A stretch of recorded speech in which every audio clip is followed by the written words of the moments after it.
Jadi kalau asuransi kesehatan belilah sedini mungkin ketika kita masih sehat, karena kedepannya kita nggak tahu kita tuh sakit apa, apalagi kita tuh ada keluarga kita riwayat penyakit-penyakit yang kritis kayak jantung, misalnya gula, diabetes segala macam. Itu. Halo guys, selamat datang di 1% Podcast. 1% Podcast adalah bagian dari 1% startup life school terbesar di Indonesia. Dalam podcast ini kita bakal ngebahas topik-topik seputar kesehatan mental, pengembangan diri, serta edukasi life skills dengan tamu yang handal di bidangnya. Kami ingin kamu untuk bisa mendapatkan insight baru dan berkembang seenggaknya 1% setiap harinya.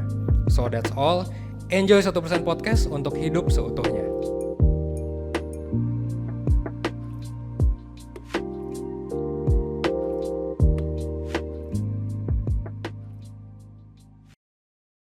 Halo semuanya, selamat datang di podcast 1%.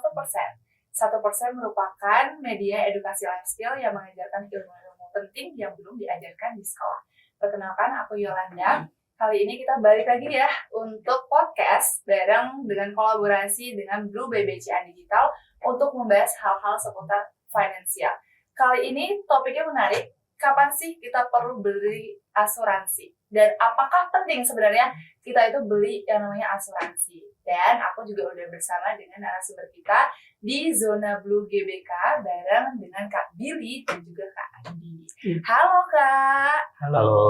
Oke, boleh kenalan dulu kali ya dari Kak Billy dulu. Oke, perkenalkan, nama saya Billy Gustian. Saat ini saya bekerja di Kementerian Keuangan dan juga sebagai Certified Financial Planner. Oke, kalau Kak Andi gimana nih Kak? Halo, perkenalkan nama saya Kak Andi. Saya dari Jakarta Utara. Saya juga bekerja di daerah Penjaringan dan saya juga alumni dari Akademi Blue. Oke, dari Blue Academy batch berapa? Batch 1. Batch 1, berarti Iya. paling awal banget. Iya, Oke, betul. belajar tentang asuransi nggak sih waktu di Blue Academy? Belajar. Belajar, udah Iya. pakai asuransi? Sebelumnya belum pakai asuransi itu sih.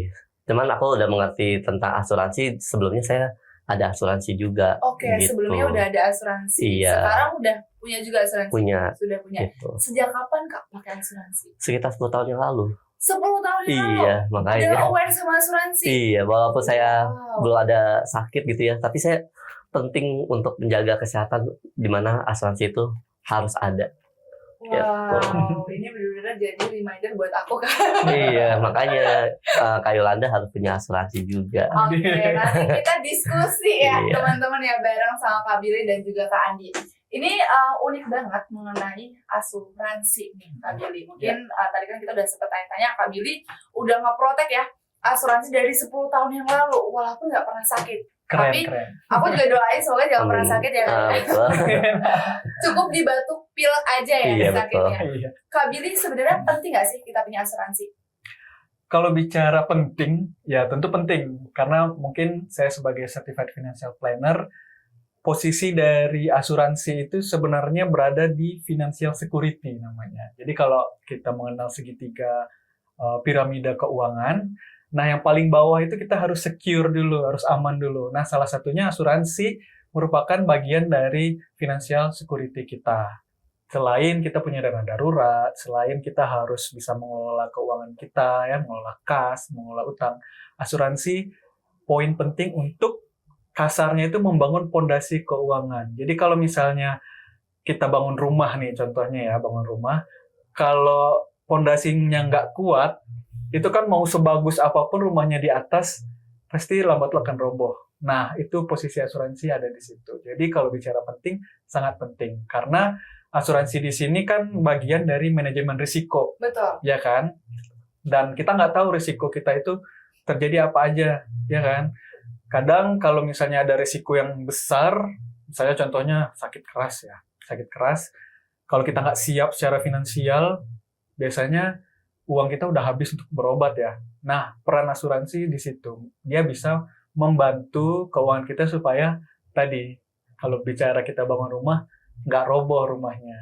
Gitu. Oke, sebenarnya tuh berarti asuransi itu adalah salah satu hal basic finance yang Yes. wajib kita penuhi ya. Mm-mm. Kalau BPJS gimana Kak? Nah, BPJS itu kan bagian dari asuransi. Jadi, kalau misalnya udah punya BPJS, berarti kita udah punya asuransi, artinya sebenarnya nggak harus, kalau apa namanya istilahnya, oke udah punya BPJS gitu ya, terus kita harus beli asuransi lain, nggak juga. Kalau misalnya BPJS sudah cukup, udah membuat kita secara pribadi udah secure rasanya, cukup BPJS. Tapi kalau misalnya, kan kita tahu ya kalau BPJS kita harus siap dengan layanan yang Betul. layanan yang nggak dikatakan buruk juga ya, layanan yang memang sudah ada standarnya lah gitu misalnya. Nah kalau kita ingin lebih layanannya, ya silakan beli asuransi tambahan. Mungkin asuransi swasta gitu ya lebih tepatnya. Oke, ini menarik banget. Kalau misalkan Kak Andi punya asuransi swasta? Ada. BPJS juga ada? BPJS ada juga. Kenapa sih Kak mau double-double kayak gitu Kak? Ya karena semakin banyaknya asuransi yang kita punya, semakin kita diproteksi untuk kesehatan tubuh kita. Itu sih. Dan itu sangat menjamin walaupun kita mengeluarkan biaya yang kita keluarkan, tapi nantinya untuk kedepannya itu akan membantu kita. Nanti dari sana dia akan mengklaim atas kesehatan kita yang terjadi di diri kita itu. Oke, berarti ini keren banget loh Kak Andi, benar-benar double protect ya. Bisa aku bilang gitu ya Kak Andi ya. Ini benar-benar keren banget, luar biasa banget. Kak Andi kan banyak banget sebenarnya asuransi swasta ya, banyak juga polis yang ditawarkan gitu kan. Kalau boleh cerita, waktu ada struggle nggak sih waktu milih asuransi yang tepat? Ada. Sebelumnya kan, sebelum saya memilih asuransi pertama kali itu tuh, saya itu benci yang namanya asuransi. Udah anti yang namanya asuransi pertama kali sih. Karena waktu itu sempat ditawarin dari teman ke teman, ayo dong ikut asuransi kayak ada market surveinya. Tetap saya nggak mau, sampai saya tolak dari teman sekolah saya, teman kerja saya, itu saya selalu tolak. Tapi nggak tahu kenapa pas waktu kakak saya masuk asuransi itu, nah saya disuruh udah lu masuk aja asuransi itu. Ya udahlah, dengan sangat gimana gitu kan. Mungkin untuk tubuh saya, untuk saya biarpun saya nggak punya sakit atau gimana, ya udah saya memilih untuk berasuransi dari situ. Makanya dari sekarang ternyata asuransi itu penting, walaupun orang banyak pemikiran dan tanda kutip negatif ya tentang asuransi. Katanya, ngapain kita masih saat ini, ngapain butuh asuransi? Tunggu kita udah kenapa-napa baru kita pilih asuransi seperti itu. Padahal sebenarnya itu telat ya. Iya, makanya itu. Oke, ini keren banget sih. Kak Billy, mungkin juga kita sama-sama tahu ya, kan banyak banget jenis-jenis asuransi dan juga benefit yang ditawarkan. Tapi nggak jarang banyak juga cerita-cerita malang, ya, seperti misalkan penipuan, terus juga asuransinya tutup, ya, bangkrut, terus juga nggak bisa untuk bayar perawatan kita di rumah sakit, itu kan banyak banget. Nah, gimana sih kiat-kiat kita memilih asuransi yang tepat? Untuk memilih asuransi, jadi yang pertama yang harus kita lihat adalah sebenarnya kebutuhan dulu nih. Nah, kita tuh butuh asuransi yang seperti apa? Kan asuransi itu sebenarnya dengan sekian banyaknya jenis gitu ya, sebenarnya itu ada 3 doang sebenarnya jenisnya. Ada asuransi jiwa, ada asuransi kesehatan, dan yang terakhir itu ada asuransi kerugian namanya. Nah, di situ kita harus assess dulu kebutuhan kita. Nah, kebutuhan itu kita assess dari pertama kita harus lihat kira-kira risiko apa aja nih yang bisa kita alami. Nah, contohnya misalnya asuransi jiwa. Asuransi jiwa itu kita butuh nggak sih, ya kan? Nah, kita harus lihat, kalau asuransi jiwa itu kan konsepnya adalah memproteksi keuangan keluarga apabila sumber penghasilan utama itu terganggu. Dalam hal ini misalnya pencari nafkah utama atau yang menanggung banyak orang di keluarga itu. Nah, kalau itu terjadi apa-apa, amit-amit misalnya meninggal, sakit gitu ya, sakit kritis, kecelakaan gitu ya, sampai dia nggak bisa menghasilkan atau produktif lagi untuk bekerja. Nah, itu kan keuangan keluarga akan terganggu. Nah, itu orang yang seperti itu butuh asuransi jiwa. Tapi kalau misalnya kayak Mbak Yolanda masih belum menikah ya pasti ya. Belum. Ketahuan lagi. Nah, itu asuransi jiwa kayaknya belum perlu. Karena kan mau nanggung siapa? Ya amit-amit kalau terjadi sesuatu sama Mbak Yolanda, yang nggak ada yang akan diwarisi ke siapa juga nggak ada kan. Jadi itu tadi, assess dulu risiko kita itu seperti apa. Sehingga nggak sia-sia tuh kita beli asuransi, kita cuman ngasih sumbangan aja ke perusahaan asuransinya, gitu ya kan. Assess dulu kebutuhan ya, kebutuhan tadi, manfaatnya. Setelah tahu, baru kita cari premi. Kita bandingkanlah premi masing-masing perusahaan asuransi itu berapa, ya kan?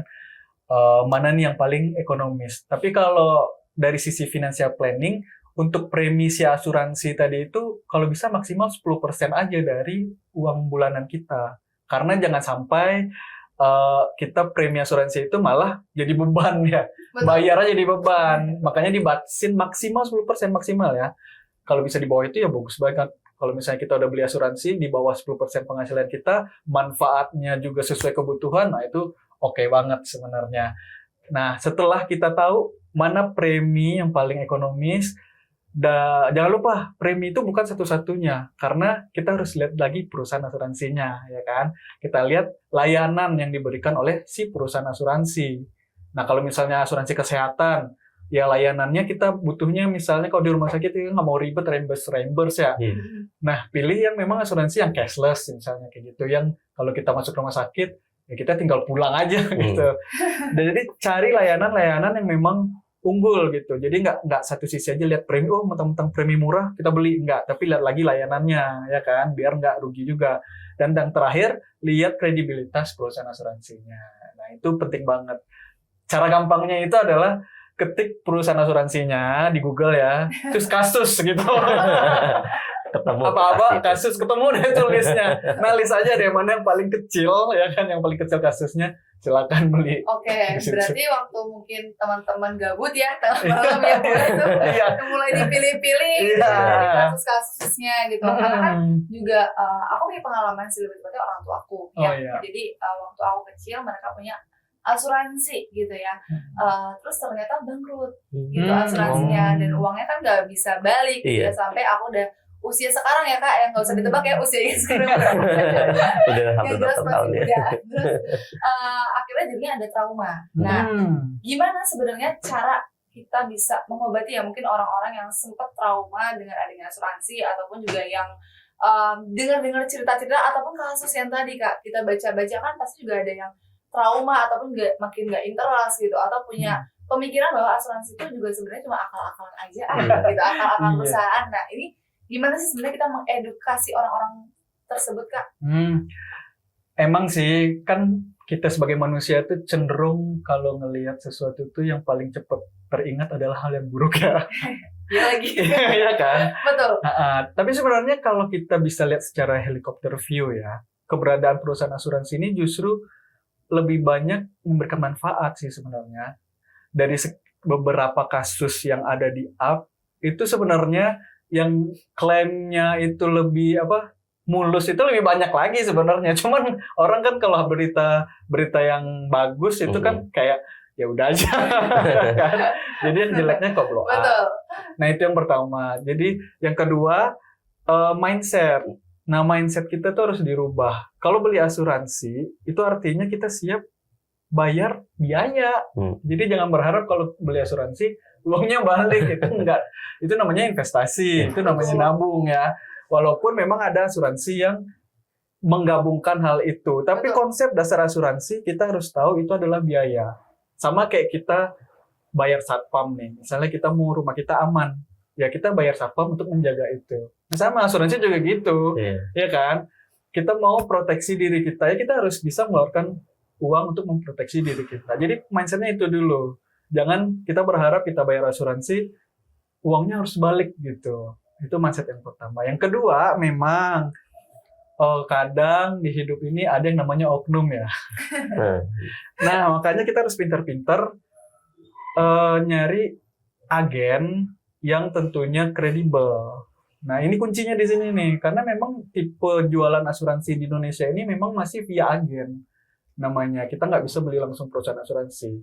Nah, di sini kita harus lihat agen yang benar-benar kredibel, biar kedepannya yaitu nggak kejadian lagi ya tertipu lah atau apalah. Karena memang agen ini ada dua jenisnya. Ada agen yang tujuannya memang buat cari uang aja, ada agen yang memang niatnya adalah membantu nasabahnya. Nah, itu yang harus kita gali terus ke agennya. Kalau bisa tanya sampai detail banget. Tapi kalau misalnya buntu, misalnya nggak tahu mau nanya apa, boleh gunain jasa financial planner. Nah, financial planner ini dia bisa membaca atau memberikan advice terkait polis asuransi yang kita punya. Apakah ini memang sesuai kebutuhan? Apakah manfaatnya udah tepat? Segala macam. Jadi cari informasi dua sisi ya. Jadi nggak hanya jangan dengerin agen doang gitu. Cari juga informasi-informasi lain. Salah satunya mungkin minta nasihat financial planner atau kita cari informasi secara mandiri biar ke depan nggak ditipu gitu. Oke, udah cukup jelas banget sih Kak buat tips-tipsnya ya. Aku mau nanya juga nih ke Kak Adi, kan tadi juga sempat mention kakaknya kakak ya udah menggunakan asuransi duluan gitu. Iya. Nah kira-kira mungkin dari keluarga ada yang pernah sakit kah terus menggunakan asuransi? Ada. Nah kira-kira boleh diceritain nggak Kak? Jadi waktu itu, tapi emang akhirnya orang tua saya sudah terlambat sih, maksudnya untuk join asuransi itu. Yang dia punya hanya BPJS aja. Jadi dari situ kakak saya mikirkan, aduh kenapa gue belum punya asuransi awalnya, kakakku itu. Nah waktu pas dia tahu asuransi itu penting, dia akhirnya masuk buat asuransi itu untuk menabung proteksi dia di kesehatan sama jiwanya dia. Oh, berarti langsung ada asuransi jiwanya juga ya? Iya, itu. Dari situ setelah berapa tahun kakak saya malah suruh saya join untuk ikut nabung di asuransi. Makanya kan orang tua saya kan udah meninggal ya kan. Jadi istilahnya udah terlambat untuk mengetahui asuransi ini penting gitu. Oke, jadi memang sebenarnya based on experience juga ya. Iya. Gitu. Kalau misalkan belum ada pengalaman, belum tentu untuk menggunakan. Tapi kalau misalkan kita di sini di podcast ini bisa menghimbau teman-teman, kenapa nggak dilakukan gitu ya? Jadi sebelum terlambat bisa untuk langsung join aja ke asuransinya. Mungkin dari Kak Billy ada tips-tips nggak sih kalau buat teman-teman yang masih awam banget, terus mau coba untuk cari-cari asuransi swasta? Tipsnya ya, ini cari tahu produk yang tepat gitu, apa gimana manfaatnya gitu ya. Oke, mungkin untuk teman-teman yang masih awam dengan asuransi ya, cari dulu info yang kredibel, itu paling penting nih. Kadang memang asuransi kita cari misalnya di Google itu banyak negatifnya pasti. Ini bener banget Kak, karena aku juga pernah nyari gitu.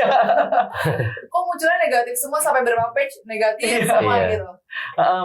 Cari yang memang netral juga. Jangan sampai kita cari misalnya orang yang memang jualan asuransi. Biasanya kan ada unsur-unsur condong kemana gitu ya. Nah makanya mungkin kalau mau edukasi asuransi cari memang influencer kah atau memang yang certified financial planner kah, untuk bertanya ke mereka, karena di situ mereka bisa memberikan informasi yang netral terkait asuransi gitu. Nah yang kedua, tadi kan udah sempat disinggung ya, untuk mencari produk asuransi itu harus tahu kita itu risikonya apa aja. Itu harus kita awareness terhadap risiko kita itu harus tinggi juga.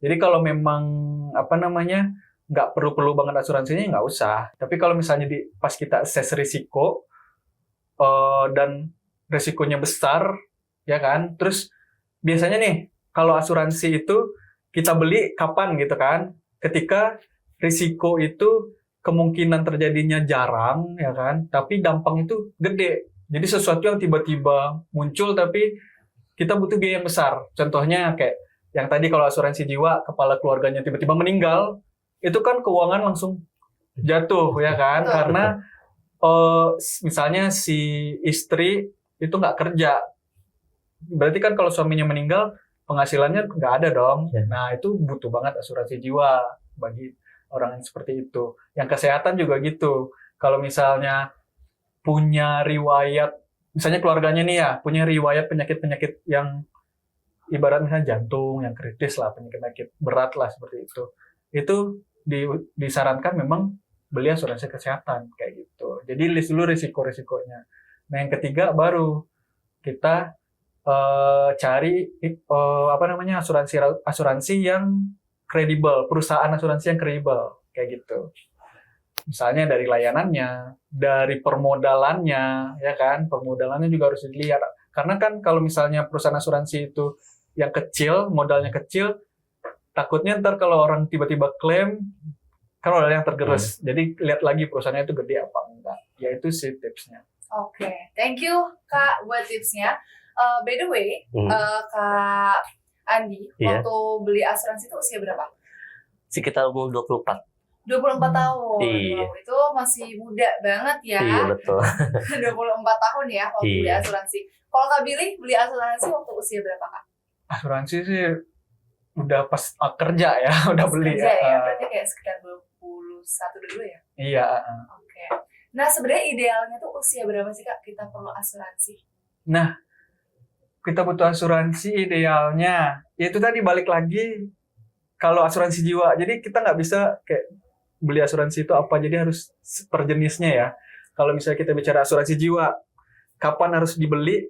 Ya ketika kita tadi punya banyak tanggungan, ya kan? Terus atau kita jadi pencari nafkah utama. Mau berapapun usianya beli gitu ya. Atau bahkan kita mungkin sandwich generation. Nah, itu Iya. lebih butuh lagi asuransi. Oh, Mm-mm. malah lebih butuh ya ternyata ya Kak? Iya, karena tiba-tiba kita ada apa-apa, keluarga kita kan banyak yang Iya. mau dinafkahi lah istilahnya. Jadi memang beli asuransi jiwa kalau kita banyak tanggungan dan kita menjadi tumpuan utama keluarga kita gitu. Jadi kalau asuransi kesehatan selama masih muda beli minimal BPJS Betul, ya, betul. minimal BPJS ya. BPJS harus selalu dibayar, Iya. minimal itu. Karena apa? Asuransi kesehatan ini kalau udah sakit itu udah nggak bisa dibeli. Perusahaan asuransi nggak mau rugi dong, ya kan? Betul. Kalau misalnya orang sakit diterima sama perusahaan asuransinya, berarti perusahaan asuransinya yayasan, tuh, ya. Iya, benar. Nyambungin orang, apa? Betul. Sambungin orang. Padahal kan konsepnya nggak gitu asuransi kan. Jadi kalau asuransi kesehatan belilah sedini mungkin ketika kita masih sehat. Karena kedepannya kita nggak tahu kita tuh sakit apa. Apalagi kita tuh ada keluarga kita riwayat penyakit-penyakit yang kritis kayak jantung, misalnya gula, diabetes segala macam. Itu kalau bisa sedini mungkin udah punya awareness untuk membeli asuransi kesehatan. Dan yang terakhir asuransi kerugian. Nah ini opsional sebenarnya. Kalau asuransi kerugian tergantung lingkungan. Misalnya kita beli asuransi kendaraan, apakah penting? Nah dilihat lagi, apakah kita newbie misalnya dalam mengendarai mobil. Nah itu butuh asuransi karena ada risiko di jalan kita ketabrak karena kita baru belajar bawa mobil misalnya kayak gitu. Misalnya kalau asuransi apalagi bencana alam atau kebakaran rumah, nah itu dilihat lagi lingkungan kita, apakah memang rawan banjir, apakah memang rawan bencana. Jadi kalau asuransi kerugian itu harus lihat kondisi lingkungan kita juga kayak gitu. Oke, jadi sebenarnya ini nggak ada usia ideal ya, lebih tepatnya ya Kak. Apalagi kalau misalkan asuransi kesehatan ya. Kalau teman-teman masih sehat di usia 21 tahun, silakan beli ya. Iya. Semakin cepat semakin baik. Iya. Karena memang kalau sebelum terlambat ya, baik lagi sebelum terlambat. Sebelum teman-teman tiba-tiba sakit, memang kadang-kadang tanggal sial ini kan kita nggak ada yang Iya, tahu. benar. Kita benar-benar nggak ada yang tahu. Jadi kalau misalkan bisa untuk memprotek diri kalian secepat mungkin, why not? Bener nggak sih Kak? Benar. Gitu. By the way ini nggak kerasa banget ya. Kerasa nggak sih Kak? Nggak kerasa, Ngobrolnya. Nggak kerasa Betul. sih. Nggak kerasa ya. Seru ya kayak Seru. kita. Seru banget. Tahu-tahu udah waktunya sudah habis. Wah. Oh, aduh. Sayang banget ya. Mungkin dari Kak Andi ada nggak sih yang mau ditambahin nih ke teman-teman yang baru mau untuk beli asuransi? Saya saranin kalau untuk pilih asuransi itu, saya pilih asuransi yang benar-benar yang kalian percayai itu. Jangan sampai salah pilih asuransi di mana asuransi itu tidak sesuai dengan apa yang kalian inginkan. Misalnya kalian mau pilih asuransi jiwa nih, ternyata kalian lebih pentingin asuransi kesehatan. Kamu pilih asuransi kesehatan, jangan asuransi jiwa. Jadi apa yang nanti asuransi itu untuk ditabung itu nggak akan sia-sia untuk kita bayarkan ke preminya setiap hari itu setiap bulannya. Betul. Biar nggak jadi beban ya. Betul. Iya. Kadang-kadang, aduh ini ngapain ya bayar asuransi nggak kenapa-napa juga. Iya, konsepnya itu kan. Iya. Kayak buang-buang uang. Kayak buang-buang uang Bis- kan nggak pernah lumayan. sakit Lumayan. gitu ya. Bisa buat self reward ya. Iya benar. Jangan gitu ya teman-teman ya. Thank you Kak Andi Iya. untuk suggest-nya ke teman-teman. Mungkin kalau dari Kak Billy ada tambahan nggak nih buat teman-teman? Oh, kalau aku mungkin wrap up kali ya, Ya. apa yang udah disampaikan. Yang pertama, asuransi. Posisi dari asuransi itu kita harus selalu ingat bahwa dalam financial planning, posisi asuransi adalah financial security. atau sebagai pondasi keuangan. Nah, itu berarti penting posisinya, itu harus selalu diingat. Nah, tapi dalam berasuransi sendiri jangan lebay juga, ya. Keburu kayak Parno gitu ya. Semua asuransi, segala asuransi dibeli. Nah, kita harus assess risiko kita, assess dari apakah kita adalah tumpuan keluarga kita beli asuransi jiwa atau kita butuh memang asuransi kesehatan ya, karena dari muda mumpung belum sakit beli asuransi kesehatan kayak gitu. Nah, jadi balik lagi, asuransi itu jangan kayak kita lebay gitu, FOMO juga ngikut-ngikut beli asuransi, tapi kita harus lihat lagi si budget kita. Nah, itu penting juga, karena kalau bisa premi asuransi itu jangan sampai lebih dari 10% dari penghasilan kita. Biar tidak membebani, biar nggak tadi bilang, duh percuma nih bayar, udah mahal-mahal kok nggak resikonya gitu. Nah, makanya dibatasin budget dari si asuransi tadi, biar keuangan kita juga bisa longgar kayak gitu. Nah, yang terakhir, jangan sampai kapok sama asuransi ya. Jadi cari, benar tadi kata Mas Andi, carilah orang yang kredibel, ya, carilah agen yang benar-benar istilahnya bukan hanya jualan doang gitu. Bisa lah kerasa ya kita orang itu yang jualan doang, ilmunya kosong. Nah, caranya memang selalu bertanya terus. Kalau dia jawabannya memang bagus, berarti bagus. Tapi kalau misalnya kita masih ragu, pakailah jasa financial planner untuk me-assess polis kita, apakah memang sesuai manfaat atau kebutuhan kayak gitu. Oke, thank you Kak Billy, Kak Andi, seru banget, dan terima kasih banyak banget untuk ilmunya. Dan kalau misalkan teman-teman mungkin yang masih ragu untuk menggunakan asuransi, bisa untuk mulai dicoba ya, sesuai dengan kebutuhan teman-teman. Karena nggak ada salahnya nih ngeprotek diri sendiri aja dulu ya, semakin cepat semakin baik. Dan kalau misalkan teman-teman yang sudah menggunakan asuransi juga bisa menggunakan Blue by BCA Digital untuk melakukan pembayarannya gitu. Jadi aplikasi Blue ini bisa mempermudah kalau kita melakukan transaksi. Salah satunya itu adalah transaksi asuransi gitu. Selain untuk nabung juga mempermudah asuransi juga teman-teman. Yang belum download silahkan untuk download ya teman-teman semuanya. Thank you sekali lagi Kak Billy dan juga Kak Andi. Ilmunya bermanfaat banget dan terima kasih banyak udah mau hadir di podcastnya 1%. Semoga sehat selalu untuk Kak Billy dan juga Kak Andi. Amin, terima kasih. Oke, dan terima kasih banyak juga buat teman-teman yang sudah nonton dan sampai jumpa di podcast bareng dengan 1% lainnya.